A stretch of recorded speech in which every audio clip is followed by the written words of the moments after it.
भूतनी में बाढ़ के हालात से फिर से हुई मौत। 13 माह का बच्चा पानी में डूब गया। इस घटना से मालदा के मानिकचक के दक्षिण चांदीपुर पंचायत अंतर्गत गुमानी टोला इलाके में मातम छाया हुआ है। घटना के मुताबिक दूसरे चरण की बाढ़ की स्थिति के कारण भूतनी के सभी इलाके पानी में डूब गए हैं। दक्षिणी चांदीपुर के गुमानी टोला इलाका भी अछूता नहीं है। गाँव में पानी भर जाने के कारण यूसुफ मियाँ अपने परिवार के साथ घर के छत पर रह रहे हैं।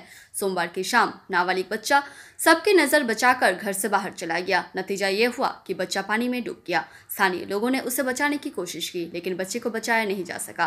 बाद में भूतनी थाना के कार्रवाई के तहत शव को मानिकचक थाने लाया गया। मानिकचक थाने की पुलिस द्वारा आज शव को पोस्टमार्टम के लिए भेजा जाएगा।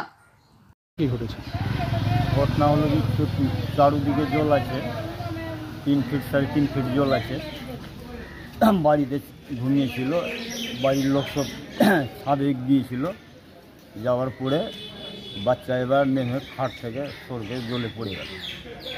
মানে বাড়ির ভিতরেও জল আছে না, চতুর্দিকে জায়গা একটু ডাঙা আছে, চতুর্দিকে জল আছে।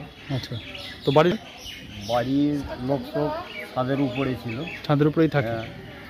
আচ্ছা, বাচ্চা ঘুমিয়েছিল, ঘুমাবার পরে কিছুটা জেগে উঠলো, বাস বাচ্চা নেমে দিয়ে জলে পড়ে গেল। তারপরে খোঁজাখুঁজি করলেন?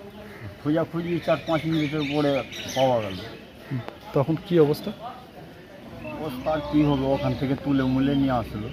মারা গেছে? হ্যাঁ, মারা গেছে। কী নাম বাচ্চার? তাহলে নাম বয়স কীরকম হবে? আমার বয়স কীরকম? ও 12 মাস হবে। 12 মাস। মানে জন্যই এটা ঘটলো? কি বল, এটা বন্যার জন্য। কোথায় হয়েছে এটা? গ্রামের নাম কি? গুমানিটোলা নাসা। নাসা, গুমানিটোলা। হ্যাঁ। কখন হয়েছে? আর 6টার দিকে কালকে। হ্যাঁ। এখন কোথায় আছেন? এখন মানিকচকে।